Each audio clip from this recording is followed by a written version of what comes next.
हर रोज एक नई कहानी देखने के लिए चैनल को सब्सक्राइब करें और बेल आइकन दबाना ना भूलें। मीनल और प्राची कहने को तो ननद भाभी थी, लेकिन दोनों एक दूसरे की सहेलियों की तरह थी, क्योंकि दोनों सहेलियों की तरह ही एक दूसरे की मदद करती, साथ ही हर छोटी बात आपस में बताती। कहीं बाहर भी जाना होता तो दोनों साथ में जाती। ऐसे ही एक दिन प्राची अपनी भाभी मीनल के साथ छत पर बैठकर आराम से बातें कर रही थी। तभी वहाँ मीनल की सास लीला आती है और लीला को देखकर दोनों ही चुप हो जाती हैं। अरे क्या हो गया, तुम दोनों अभी तक तो बहुत हंसी ठिठोली कर रही थी और मेरे आते ही मौन व्रत रख लिया। अब मुझे भी बता दो ननद भाभी में क्या गपशप चल रही है। नहीं माँ जी, कुछ खास बात नहीं हो रही थी। हम तो बस ऐसे ही मौसम के बारे में बात कर रहे थे कि आज मौसम कितना अच्छा है ना। अच्छा जी, लेकिन तुम दोनों की शक्ल तो कुछ और ही बता रही है। माँ, अपना टीवी सीरियल थोड़ा कम देखा करो। कोई भी बात हो, टीवी सीरियल की तरह आप उसमें अपनी बात अलग से बोलने लगती हो। तुम दोनों की दोस्ती कुछ ज्यादा ही हो रही है। भूलो मत, मैं तुम दोनों की ही माँ हूँ। भूल भी रहे हो ना हम, तो आप दिन में 4-4 बार याद दिला दो। हाँ, ये तो तुम दोनों के लिए ही अच्छा है, एक दूसरे के साथ कुछ ज्यादा ही उड़ने लगी हो।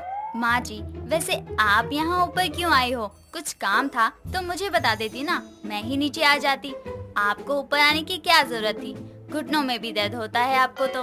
अब क्या मुझे अपने घर में भी कहीं आने जाने के लिए तुझसे पूछना या बताना पड़ेगा? मैं खुद कहीं जा नहीं सकती क्या? क्या भाभी, आप भी ना, आप माँ के मुंह क्यों लग रही हो? आपको पता ही है ना। चलो आप मेरे साथ, मुझे कॉलेज प्रोजेक्ट में आपकी मदद चाहिए। प्राची इतना बोलकर अपने साथ मीनल को लेकर नीचे चली जाती है। लीला अपनी बहू और बेटी दोनों पर ही नजर रखती है, क्योंकि दोनों ही एक साथ कुछ ज्यादा ही समय बिताती थी। ऐसा ही कई दिनों तक चलता है। कुछ दिनों बाद मीनल और प्राची बाजार गए थे।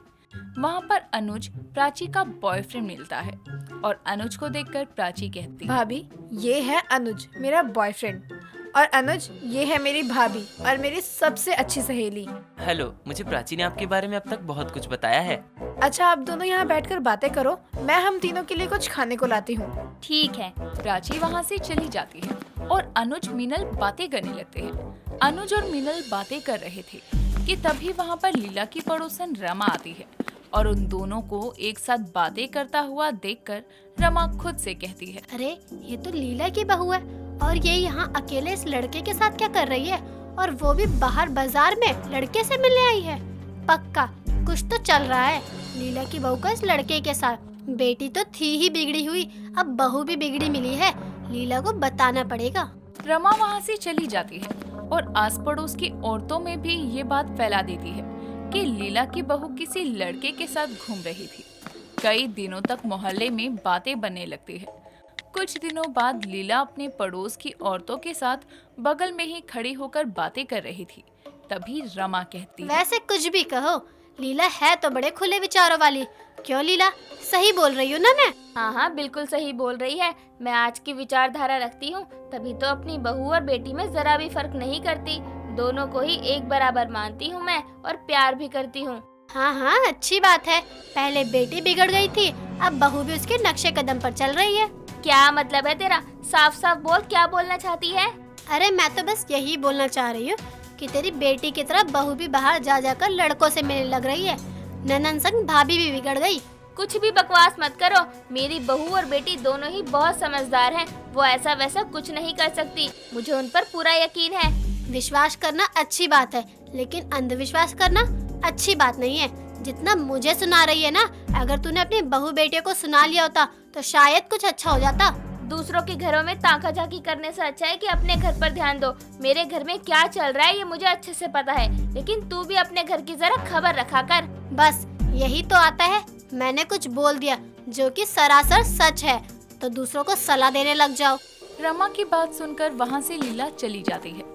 लीला को ये सब सुनकर बहुत गुस्सा आता है और वो जैसे ही घर आती है तो अपनी बहू और बेटी दोनों को बुला कर कहती है, ये तुम दोनों का क्या चल रहा है? तुम दोनों को कुछ पता भी है मोहल्ले में क्या बातें हो रही हैं? क्या हुआ माँ जी, आप इतने गुस्से में क्यों हो? और मोहल्ले की बातें हमें क्या पता होगी? पता नहीं है तो पता होनी चाहिए। ननद संग भाभी की भी बदनामी हो रखी है। अरे तुम दोनों को कुछ पता भी नहीं है, पूरे मोहल्ले में बदनामी करवा रखी है तुम दोनों ने मेरी। माँ जी, लेकिन हमने तो कुछ किया ही नहीं है। आपको किसने क्या बोल दिया है? हाँ माँ, और क्या आप सुनी सुनाई बातों को मान रही हो? मोहल्ले वाले लोगों का तो काम ही होता है बातें बनाने का, और वो अपना काम कर रहे हैं। आप ना उनकी बातों पर ध्यान मत दो। हाँ, तुम दोनों ननद भाभी सही और पूरा मोहल्ला गलत है ना? पहले तो लोग प्राची के बारे में ही बातें बनाते थे, अब तो लोग मेरी बहू के बारे में भी बातें बना रहे हैं। ननद के संग भाभी भी बदनाम हो रही है। अच्छा ठीक है, आप लोगों की बातें सुनकर हमें बोल रही हो ना, तो आप ही बताओ अब हम क्या करें? ननद भाभी हैं, आपस में बात करना ही छोड़ दें? तुम दोनों को मैंने तुम्हारे भले के लिए ही कुछ समझाया है और तुम मुझसे ही सवाल जवाब करने में लगी हो। लीला लोगों की बातें और अपनी बहू बेटी की बातों दोनों से परेशान हो गई थी और आए दिन कोई ना कोई रोक कर लीला को मीनल को लेकर ताने मारा करता। ऐसा कई दिनों तक चलता है। कुछ दिनों बाद रमा लीला से मिलने उसके घर आती है और लीला से कहती है, अरे लीला, क्या बात है? उस दिन थोड़ी कहा सुनी क्या हो गई? तू तो मिलने ही नहीं आती है। ऐसा नहीं है, अब क्या छोटी छोटी बातों पर अपनी इतनी सालों पुरानी दोस्ती थोड़ी तोड़ सकती हूँ? ये हुई ना बात। वैसे मैं यहाँ तेरे काम से ही आई थी। मेरे काम से? लेकिन मेरा क्या काम? देख, पूरे मोहल्ले में नंदन संग भाभी बदनाम तो हो ही रही है। मैं तो बस इतना ही बोलूंगी कि तेरी बेटी जवान हो गई है, अब उसकी भी तो शादी करवानी है, तो शादी करवा दे उसकी। हाँ, ये बात तो तूने बिल्कुल सही कही, लेकिन इतनी जल्दी लड़के कहाँ मिल रहे हैं? मेरी जान पहचान में एक लड़का है, उसका परिवार भी बहुत अच्छा है।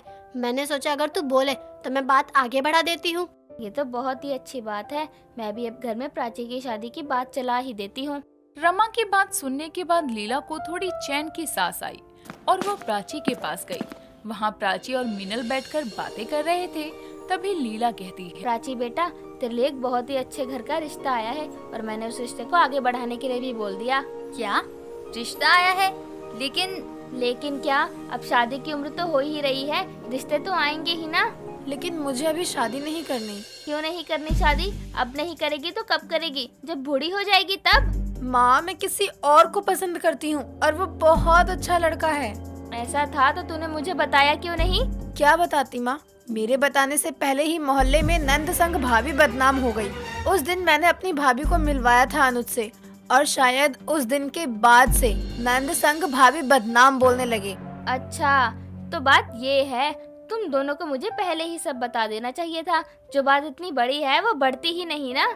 माँ जी, अब तो आपको सब पता ही चल गया है ना? हाँ, अब तो मुझे सब पता चल गया है और अब मैं प्राची की शादी उसी से करवाऊंगी जिसे वो पसंद करती है। लीला को सारी बातें पता चलती है। सारी बात सुनने के बाद लीला जिस बात को लेकर परेशान थी, ननद संग भाभी बदनाम, उसकी ये परेशानी खत्म होती है और वो कुछ ही दिनों में प्राची की शादी करवा देती है। दोस्तों, अगर आपको ये कहानी पसंद आई तो इसे लाइक करें, शेयर करें और कमेंट करके बताएं कि कहानी में आपको सबसे अच्छा क्या लगा।